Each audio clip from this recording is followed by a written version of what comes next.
Çin'deki IKEA fiyatlarıyla karşınızdayız arkadaşlar. İçeri girip fiyatları inceleyelim. Bakalım Türkiye'deki gibi mi? Yoksa farklılıklar var mı ürünlerde de? Bunların hepsini görelim. Mesela girişte hemen şöyle bir yatak odası bekliyor arkadaşlar. Şöyle şu çiçek saksısından yatağın çarşafına, yastığa kadar falan hepsinin fiyatı 630 bin Şili pesosu. O da 630 dolar yapıyor yaklaşık olarak. Şöyle çift kişilik bir yatak. Arkada gardırop gibi bir şey var. Hepsinin fiyatı 630 dolar. Şöyle ilerliyoruz. Girişte genelde yatak odaları, oturma odaları vesaire var. Şurada mesela şöyle bir 3 kişilik bir koltuk var. 200 bin Şili pesosu. Şu karşıdaki 450 bin Şili pesosu. Şurada çok tatlı bir oturma odası var. Fiyatlar tabi ayrı abi. Şu sandalye 63 bin Şili pesosu. Şu 10 bin. Şöyle zaten fiyatları tek tek söylememe gerek yok herhalde. Şuradan gözüküyor 450 bin falan olduğu. Bu şekilde. Burada diğer çeşitli oturma odaları vesaire var. Burada da çok tatlı bir oturma odası.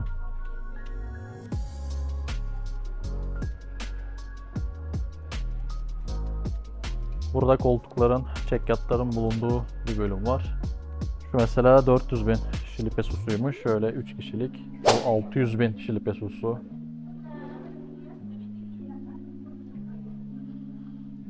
Bana pahalı geldi ya. 600 bin Şili pesosu 600 dolar yapar yani. 600 dolara 3 kişilik bir koltuk mesela. Bu da 2 kişilik ama bayağı büyük bir 2 kişilik. Bu da 600 bin Şili pesosu. Ben Türkiye'de fiyatlar nasıl bilmiyorum ama bu 2-3 kişilik koltuklar genelde 300 bin Şili pesosundan başlıyor, 600 bine kadar var. Şurada lak sehpanın biraz daha büyüğü var, 24 bin Şili pesosu. Şu klasik lak sehpa işte, bu mesela her yerde vardır. 13 bin Şili pesosuymuş, 13 dolar yani. Garip garip yataklar var. Şu herhalde katlanılabilen bir yatak. Onun fiyatı da 700 bin Şili pesosu. Aynı zamanda böyle mobilyada olarak da kullanabiliyorsunuz. Şurada siyah bir televizyon ünitesi gibi bir şey var. 300 bin Şili pesosu. Alttaki de 300 bin, aynıymış.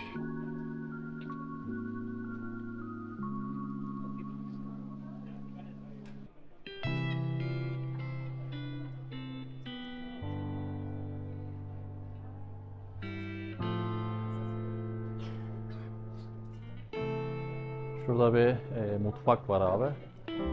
O fiyatlar ayrı ayrı. Şu masanın fiyatı 280 bin Şili pesosu. Sandalyeler 90 bin. Onun dışında şurada daha mütevazi yemek masaları var. 200 bin.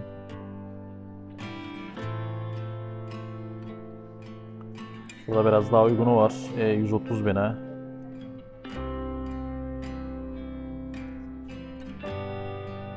Şöyle bistro tarzında masa var. 210 bin. Çok ilgimi de çekmeyen şeyler ya. Böyle mutfaktır bilmem nedir. Ama çok meraklısı olduğu için çekiyorum.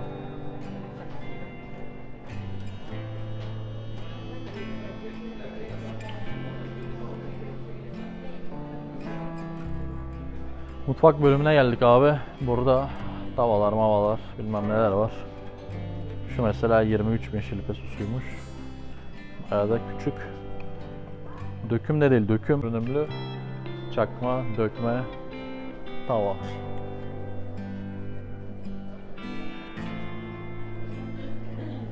Şurada musluklar vesaire var. Şöyle hızlıca hemen onları da göstereyim. 30 binden başlıyor abi. 36, 79, 220 bine kadar musluk var. Burası ofis bölümü. Şurada mesela bir ofis sandalyesi 110 bin. Şu küçük olan 30 bin, 45 bin, 50 bin, 95 bin.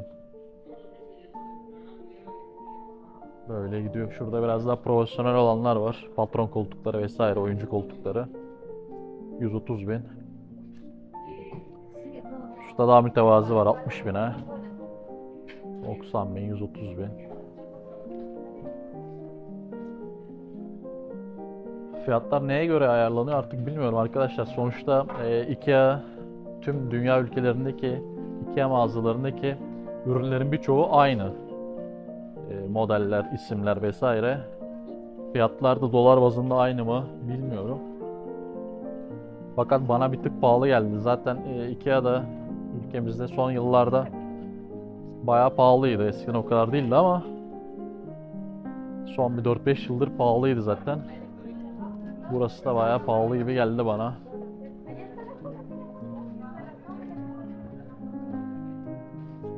Şöyle gardolaplar var. 190 bin Şili pesosu. Aşağı yukarı 1.95 falan yüksekliği. Şöyle bir dolap.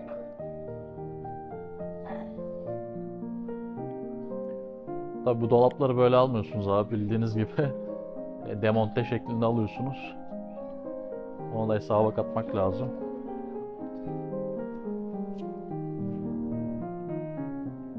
Şurada şunlara ne deniyor bilmiyorum. Yatak odalarında falan kullanılıyor ya şöyle. Saat maat, iç çamaşır koymak için. 80 binmiş. Çocuk odaları var. Peluş oyuncaklar. Şu mesela şu panda 5 binmiş.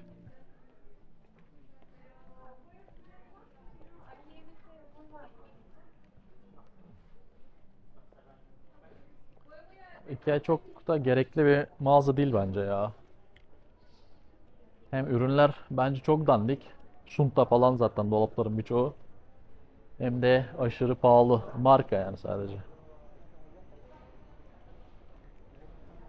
Şöyle şu an nereye gidiyoruz? Şu kısma restoran bölümüne çıkıyorum abi. Bakalım orada farklı yiyecekler var mı? Abi burada sadece içecek bölümü var. Yani şu insanlar sosis falan almış ama nereden aldığını göremedim. Şurada dondurma bölümü var.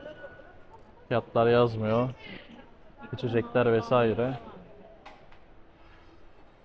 Bunları nereden alıyorsunuz? Bilemedim ya. Şuradan alıyormuşsunuz abi. Hemen arka tarafında. Şu tekli 690 Şili pesosu yani 70 sente denk geliyor. Şurada dürüme benzeyen somonlu wraplar var. Fiyatlar yazıyor zaten. Bu şekilde.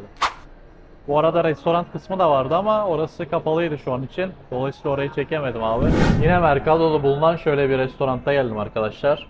Yemeğimi söyledim. Öncesinde klasik şöyle bir balık çorbası geliyor.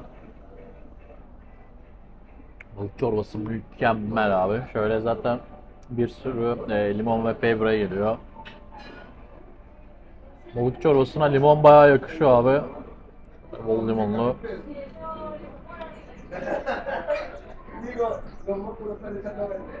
Mükemmel bu arada. Pisco sour da getirdiler. Şunu da şöyle çorbanın yanında bir deneyelim. Abi mükemmel ya, bu limonlu sanırım. Çok iyi bu arada bu çorba ile pisco. Ücretsiz arkadaşlar. Bu geldim restoranda gayet fiyatlar makul. Adını alt kısma bırakırım. Eğer gelirseniz buraya tercih edebilirsiniz. Şimdi Mariscal diye bir yemek söyledim abi. Şurada kalamar var, ahtapot var. Şu kırmızılar kapya biber. Kişniş var abi. Şurada midye içini görüyoruz. Böyle sulu, limonlu bir Şili yemeği. Bakalım adı da Mariscal. Tadı nasılmış? Artık bu kaşıkla mı yenir, çatalla mı yenir bilemedim ama şöyle kaşığı daldıracağım abi. Gördüğünüz gibi midyenin içi, ahtapot vesaire var. Yani bunu çok merak ettiğim için söyledim. Çok da lezzetli bir yemeğe benzemiyor ama bakalım.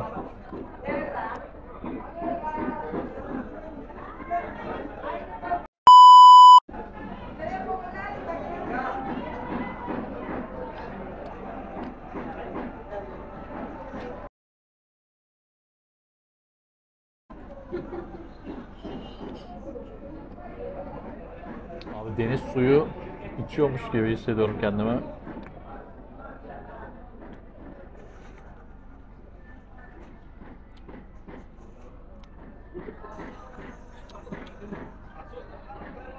Abi benim damak tadıma hiç uygun bir yemek değil. Ama merakımdan söyledim tabii. Çok kötü yani yenecek gibi değil. Bunu yani yemeye çalışacağım ama soğuk bir de yani sıcak da değil ve buradaki ahtapot falan hiçbiri pişmiş değil abi. Hepsi çiğ. Zaten ben bunu öyle merakımdan söyledim. O yüzden şöyle balık kenarda duruyor. Neyse bu da böyle bir yemek. Aslında biz kültür olarak şu tabaktaki ürünlerin hiçbirine uzak değiliz abi. Mesela şu mideyi unlayıp karbonatlı suda bekletip birazcık sonrasında kızartsan zaten midye tava olmuş oluyor. Dolayısıyla dünyanın en iyi atıştırmalıklarından biri bence. Fakat işte pişirme ve sunum olayı tüm her şeyi değiştiriyor. Mesela ahtapot bizde de çok yenen bir olay. Kalamar parçalarını görüyorsunuz. Ama soğuk olması ve bunların çiğ olması tamamen her şeyi değiştiriyor. Neymiş? Bilmediğiniz şeyleri yemeyecekmişsiniz arkadaşlar.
Abi Santiago'da metrodan tam çıkarken şöyle bir şeyle karşılaştım.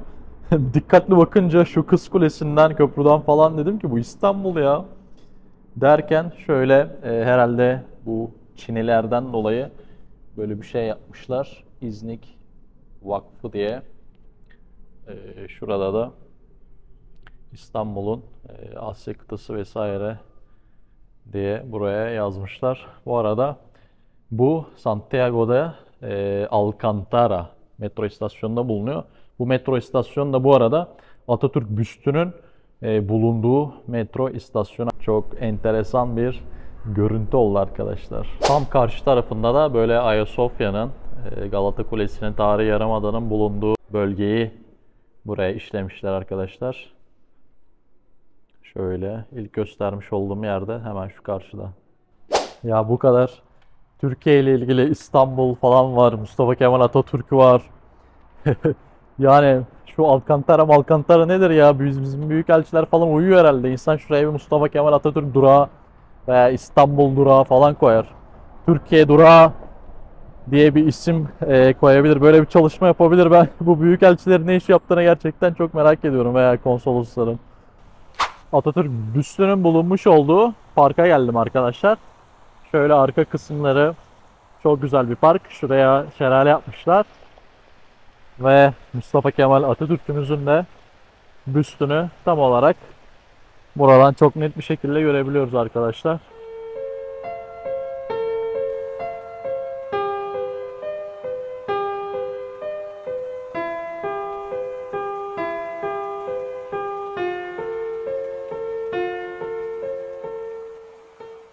Bu arada bu büstümüz Türk heykeltıraş Şadi Çalık tarafından 1972 yılında bronzdan yapılmış arkadaşlar. Şöyle şurada İspanyolca yazılan cümlelerin anlamlarını şöyle hep beraber okuyalım arkadaşlar. Türkiye Cumhuriyeti'nin kurucusu, ülkesinin fedakar ve sadık hizmetkarı, benzeri olmayan, insanlık idealinin canlı örneği, bütün hayatını Türk milletine adamış, milletine kendi ruhunu ateşine vermiştir. Hatırası ve fikirleri milletinin ruhunu ateşli tutan sönmez bir meşale olarak yaşamaktadır.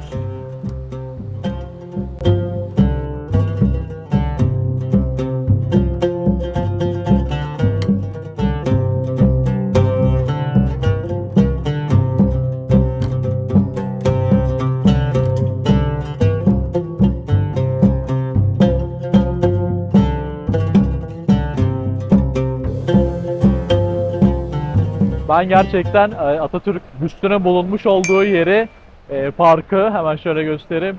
Çok beğendim. Gerçekten çok kaliteli, tertemiz bir yere yapılmış.